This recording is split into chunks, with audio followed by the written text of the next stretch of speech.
Salut à toutes et tous, c'est Jaf. Aujourd'hui, je voulais vous parler de mes 6 points concernant une préparation d'enregistrement. Voilà. Il m'arrive souvent de voir des clients qui réservent donc une journée ou deux pour enregistrer un projet et donc qui investissent de l'argent et du temps, mais qui ne se préparent pas du tout et donc qui n'optimisent pas du tout leur investissement. Voilà, donc aujourd'hui je voulais vous parler des 6 points que j'ai relevés qui me paraissent être importants concernant l'entrée en studio. Voilà, donc le premier, c'est de parler avec la personne qui va vous enregistrer de votre projet. Et pas juste de dire je dois enregistrer une batterie ou une guitare ou une voix et puis voilà quoi. Lui dire quel est le style, comment vous voyez les choses, vos attentes, le résultat escompté. Voilà. Bien souvent on arrive et pour des musiciens ou des artistes qui n'ont pas l'habitude d'enregistrer, ils se font une fausse idée de ce que pourrait être la journée, et donc on peut aller de déconvenu en déconvenu. Donc n'hésitez pas, quand vous appelez pour réserver un studio, de poser des questions et surtout d'y répondre. Je sais que je pose souvent des questions et parfois j'ai pas de réponse. L'idéal pour moi est de se voir un peu avant, si possible, pour déjà qu'on puisse apprendre un peu à se connaître, et puis pour qu'on puisse parler du projet et quelle est la chose. J'ai eu des prestations où on me dit non, j'enregistre une guitare-voix, et puis donc on fait une guitare-voix, et puis après on me dit non, je vais enregistrer ça, et puis après non, je vais enregistrer ça, et en fait le projet on le prend complètement à l'envers, pas dans la bonne logique. Donc n'hésitez pas à dire ce que vous voulez, ce que vous voudriez, et pour que la personne qui va s'occuper de vous, qui est normalement un professionnel de la profession, puisse vraiment vous renseigner et vous dire attention, il y a ça, si vous voulez enregistrer tel instrument, il vaut mieux qu'on commence comme ça, enfin voilà, de faire ce que moi j'essaye de faire pour des artistes qui viennent me consulter en amont, qui m'expliquent leur projet. Je leur fais vraiment de la gestion de projet, en les conseillant, en leur disant que certaines choses peuvent être enregistrées directement sur leur ordinateur, qui n'ont pas besoin de moi. Donc ils vont économiser 1, 2, 3 journées de rec. Enfin voilà, donc n'hésitez pas à expliquer votre projet et à communiquer. Voilà. Le deuxième point, c'est n'oubliez pas, je parle aux guitaristes et aux bassistes, de changer vos cordes. Ça peut paraître bête, mais souvent je vois des personnes qui investissent de l'argent dans une journée de studio, donc qui investissent du temps et de l'argent, et qui arrivent avec une guitare avec des cordes complètement rincées. Donc vous avez beau faire ce que vous voulez, la guitare ne sonnera pas. Donc déjà on passe à côté de quelque chose de très important, qui est l'optimisation, voilà, d'une journée de studio. Donc amis guitaristes, amis bassistes, un jeu de cordes ça vaut 10 balles, un jeu de cordes de basse vaut un peu plus cher, mais investissez dedans, ça vaut vraiment le coup. Voilà. Le point numéro 3, c'est avant de rentrer en studio, préparez vos titres au clic. Parce que dans la majorité des cas, on enregistre avec un clic.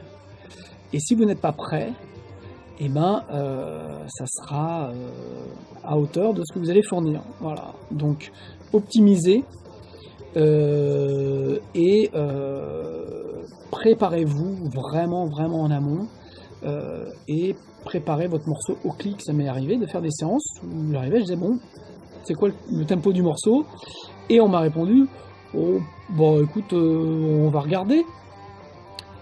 Mais là déjà vous avez paumé une demi-heure à regarder, ensuite vous n'êtes pas préparé pour enregistrer sur le bon tempo, donc voilà, on va un petit peu en déconvenu, et vous n'optimisez pas votre séance de studio.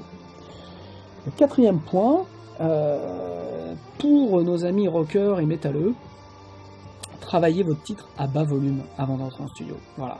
Écoutez-vous bien, travaillez, certaines parties même à la guitare acoustique ou sur un tout petit ampli. Ne laissez rien passer, voilà. Et toujours avec le clic derrière, mais écoutez-vous en répétition, on est tous pris par l'ambiance, on est tous rock'n'roll, et puis il y a beaucoup de choses qui passent comme en live, mais qui ne passent pas à l'enregistrement, puisqu'on entend tous les défauts. Donc si vous voulez optimiser votre journée, pareil, travaillez à bas volume avant de rentrer en studio, écoutez-vous, faites des répétitions basse batterie, pas fort, pour vraiment mémoriser les parties, pour vraiment être sûr que vous jouez bien sur le tempo, pour être sûr que vos roulements, je parle pour les batteurs, soient vraiment dedans, les guitaristes, pareil, pour que les plans glissent, et que quand vous allez enregistrer, vous allez optimiser. Le 5e point, pour les chanteurs, cette fois-ci, travaillez vos mélodies au piano ou avec une guitare, mais entendez les notes des mélodies que vous avez créées. Parce que bien souvent, on est un peu faux. Et parfois, un peu est un euphémisme. L'idéal, donc, pour pouvoir travailler son chant, c'est de repérer sa mélodie que l'on va faire à la voix et la rejouer au piano et de chanter par-dessus pour que l'oreille entende la vraie note et que la voix vienne se caler sur la justesse de cette note-là. Voilà.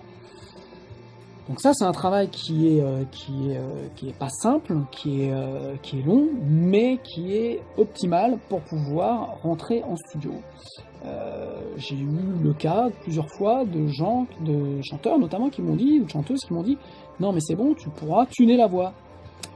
Oui, je peux tuner la voix. Maintenant, le temps que je vais passer à tuner une voix, c'est du temps qui ira en moins pour enregistrer des choses, ou c'est du temps supplémentaire qui va être facturé. Voilà. Donc, n'oubliez pas que c'est vous qui faites la performance. Donc, pour les chants, travaillez bien au piano, être sûr des mélodies, et travaillez bien avec un clic pareil, pour que rythmiquement vous soyez prêt. Et le 6e point, c'est oser. N'ayez pas peur. Si vous avez préparé les 5 précédents points, vous allez pouvoir oser des choses en studio, vous allez pouvoir vous libérer et vous allez pouvoir vous dépasser. L'objectif du studio est à chaque fois de trouver des choses sur lesquelles on n'a pas forcément l'habitude, qu'on n'a pas préparé en répète, mais pour que ce soit bon, il faut être prêt en amont et oser à un moment donné pour se libérer. Donc n'ayez pas peur. N'ayez pas peur de faire des erreurs, n'ayez pas peur du jugement. Vous êtes là pour donner le meilleur de vous-même et normalement la personne derrière les manettes doit vous pousser à oser et doit vous pousser à vous dépasser. Voilà. Je prends l'exemple d'un grand producteur américain qui est Rick Rubin, qui quand il signe Metallica, les Red Hot Chili Peppers et tous ces groupes-là, le groupe travaille quasiment pendant 1 an sur les morceaux. Rick Rubin vient écouter les morceaux, dit ça va, ça va pas, ça va pas. Et j'ai eu un petit problème de téléphone.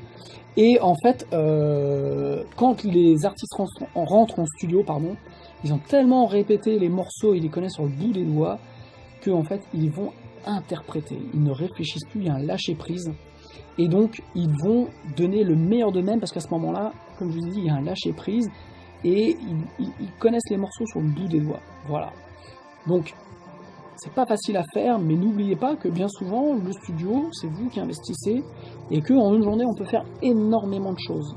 Sauf si les artistes ne sont pas prêts, et donc, à ce moment-là, on perd du temps, puisque on n'est pas en place, on n'est pas juste, on n'est pas ci, on n'est pas ça, on n'a pas le tempo, enfin bon, bref.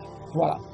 C'était mes petits conseils du jour sur les 6 points avant de rentrer en studio. Donc j'imagine qu'il y en a d'autres, mais c'était les 6 points qui me paraissaient importants à vous signaler. Voilà.